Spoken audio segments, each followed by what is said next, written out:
This has been such an interesting week with schedules. We've obviously had this state visit from the King and Queen to Italy, which has been in the diary for a long time. We have had Harry's court case this week, and then at the exact same time, Meghan's podcast was released. What do we make of this scheduling clash?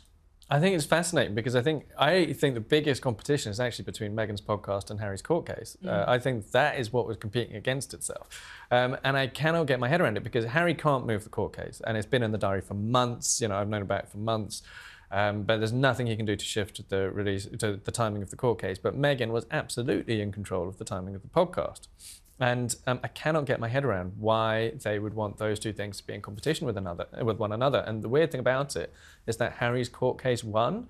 And the reason why, fundamentally, the court case is the most interesting thing to the UK audience. And so maybe Meghan thought, oh, who cares? I don't care about the UK audience anyway. You know, she doesn't ship internationally from her lifestyle brand.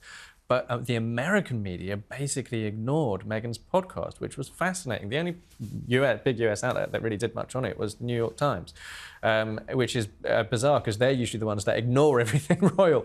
But actually, there weren't loads of reviews in other US outlets.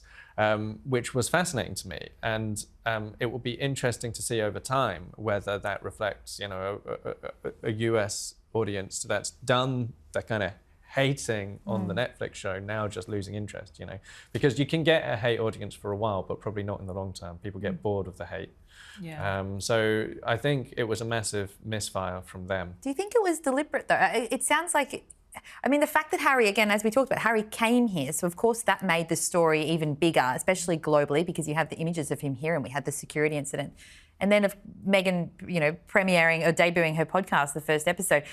What do you think their actual thinking was in terms of those being at the same time? Do you think it was, we're going to try to drown out one with the other, or...? I think that the only thing I can imagine is maybe Lemonade Media had a schedule. But she is such a big fish in a small pond at Lemonade, which is the podcast production company, that you would think that she could ask to be moved a week. I mean, she wouldn't even need to be moved. You know, she could be moved 2 days, one day, even a day. That's what I find so interesting about the clash. It's baffling to me. It just there's so many mistakes that the couple have made that makes it so much clearer that they're not part of the royal machine. I mean, these are the kinds of mistakes that just wouldn't happen if they were part of the firm. Everything is like a well-oiled machine. And now because they're very impulsive and emotional and kind of like to do things off the cuff. And I think they think part of their authenticity or appeal comes from just not being as polished or trying to not seem as polished. They end up making mistakes that they don't really need to. I mean, this is their fourth failed thing. The Polo series was just boring and actually came across quite privileged and entitled, which I don't think was what they were going for. You know, her last podcast was a flop. This is her series on Netflix, which I had to pain through, was just good. When Harry chewed through his leash enough to make an appearance on screen, I felt like, oh my God, he's alive. He managed to claw his way out of the basement. And then this episode, well, he didn't give an interview, and because he wanted to step back and not steal her spotlight. And then this now podcast that I had to sit through, I'm sad. I just feel like it's a wasted opportunity time and time again, and I don't know why they don't get it. Yeah. I was going to ask you both what you thought of this big Meghan rebrand with everything now, with the website, the podcast and the series, but honestly, I think it's clear.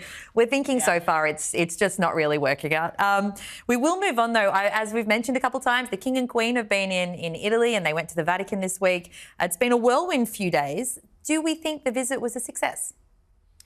I think it was a huge success, personally. I mean, I think some of the pictures were fantastic. I also loved the fly past with the Italian tricolour and the red, white and blue on the planes, but they looked fantastic posing outside the Colosseum.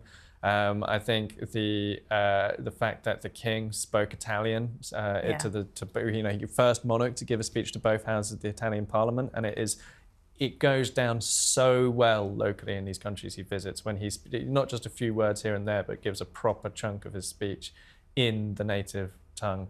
Or, you know, Italians will really respect that. You know, you don't get that from Donald Trump. You don't even get that from, you know, Democrat US presidents. It's not a thing.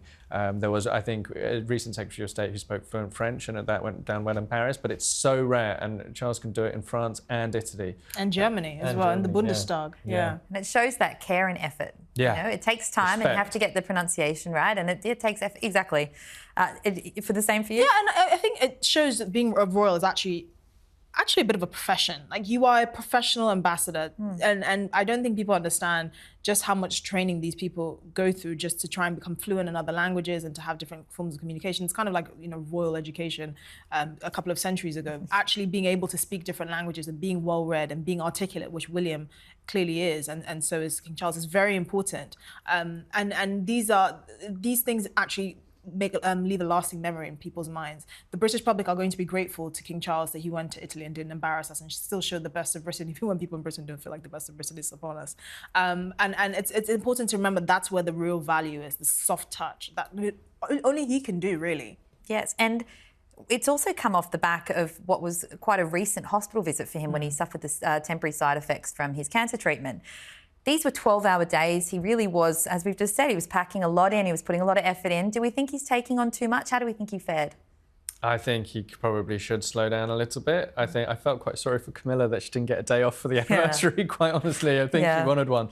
And I think he probably could have taken it a bit slower. But the other thing is that in the original programme, when they were going to have a formal visit to the Holy See to see the Pope, they did actually see him in the end, surprisingly.